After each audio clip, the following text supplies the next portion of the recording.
Good morning, everyone. I hope things are going well. We've got a lot to talk about, but first of all, apologies that this lesson is getting up a little bit late today. Hello. Today I want to review the note-taking process with your source cards because a lot of you are not understanding the source cards. So we're going to review that first, then we're going to have your vocabulary test. You need to read and do your daily reading, and you're writing your paragraphs. And you also, just take your vocabulary test. Make sure if you did your source card incorrectly, redo it in the assignment section, or I will give you a chance to redo it today in the assignment. So let's go ahead and get started on those notes. Okay, so a source card is not information. It's not a summary. It's not lines of information that you put into it that you're getting from like the actual website. It is the information about the website. So look at this. It says source card for website. You guys, when I asked you that question about Dante's Peak, I wanted you to do an actual source card, not list information. You were supposed to do research on it. So if you found a source card, or sorry, not a source card, a website that had the last name, first name of author, you were supposed to put that. If not, the title of the individual web page, the name of the website, which is italicized, the name of the publisher, unless it's the same as the author title. So the publisher is whoever is doing the website. Date the page or website was accessed. Sometimes that will be a little bit different, but what I'm asking you guys is to do the date or the date you access that website.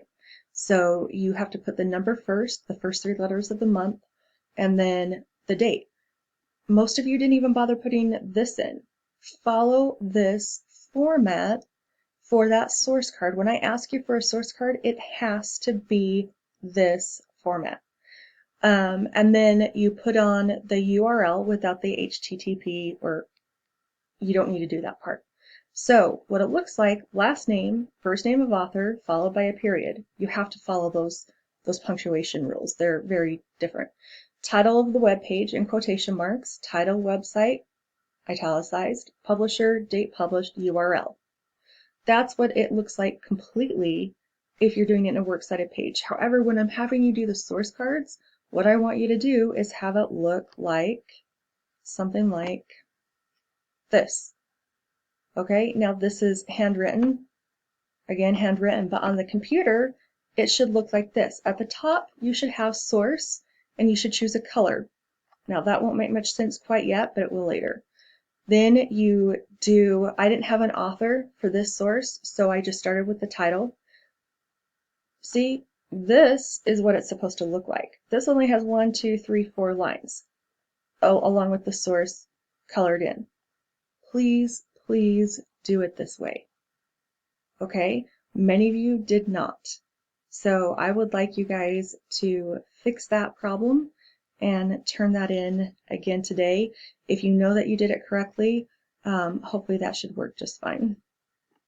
All right, so now what we're going to do is we're going to go on to the vocabulary test.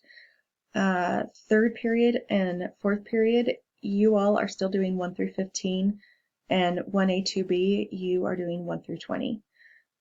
If you want to, you can pause this video, pause it, write down the word, and define it. Pause it, write down however you want to do it. I prefer that you do it in the documents, but if you can't for whatever reason, that's fine. So number 1, and I'm going to do it in the same order that we did it in last week. Number 1, main idea, central idea. Number 1, main idea, central idea. Number 2, analogy. Number 2, analogy. Number 3, simile. Number 3, simile. Number 4, author's purpose. Number 4, author's purpose. Number 5, metaphor. Number 5, metaphor.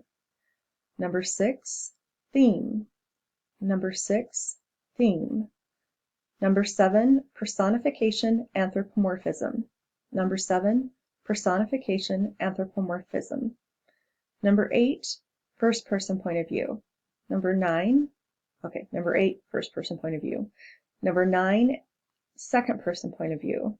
Number 9, second person point of view. Number 10, third person point of view. Number 10, third person point of view. Number 11, protagonist. Number 11, protagonist. Number 12, antagonist. Number 12, antagonist. Number 13, conflict. Number 13, conflict. Number 14, tone. Number 14, tone. Number 15, mood. Number 15, mood. Now, if you only have to do 1 through 15, go ahead and finish up your quiz and get it submitted. The rest of you, number 16, paraphrase. Number 16, paraphrase. Number 17, summary. Number 17, summary. Number 18, figure of speech. Number 18, figure of speech. Number 19, connotation. Number 19, connotation. Number 20, denotation. Number 20, denotation. And that's it for today. Please use this weekend, if you have gotten behind, use this weekend to do your makeup work. I would really highly recommend that if you are getting behind, don't try to do that work first. Try to start from the day onward, and then once you're done with that work, go back and do the other work. I hope you all have a great weekend. On Monday, we will start doing our daily meetings that a lot of you said that you wanted. So make sure you keep an eye out for that post. And have a great weekend. I'll see you guys later.